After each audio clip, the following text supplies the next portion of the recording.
Sinampahan ng smuggling complaints ng Bureau of Customs ang 5 nitong opisyal at empleyado sa Batangas at 2 importer dahil sa pagpupuslit ng mga luxury car na nagkakahalaga ng mahigit 14 million pesos. Ito ang balita ni Roderick Mendoza.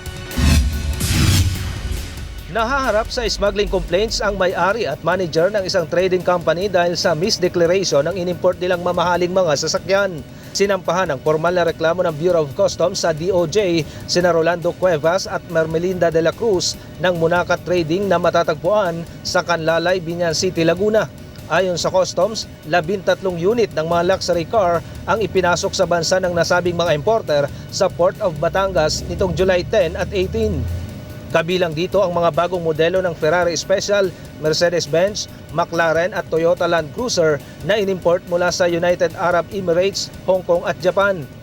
Idineklara ito bilang mas mababang klase ng mga branded na sasakyan na may kabuuang halaga na $424,000 ngunit lumabas sa pagsisiyasat ng customs na mahigit $1.1 million ang totoong halaga ng mga ito. Dawit din sa isinampang reklamo ng customs ang 5 nilang opisyal at empleyado sa Batangas dahil sa umano'y pakikipagsabwatan ng mga ito sa tangkang smuggling.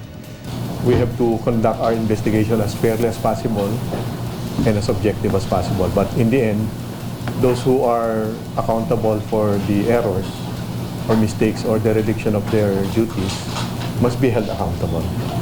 Inirekomenda ng suspindihin ang mga ito habang iniimbestigahan sa kasong administratibo. Roderick Mendoza, UNTV News Worldwide.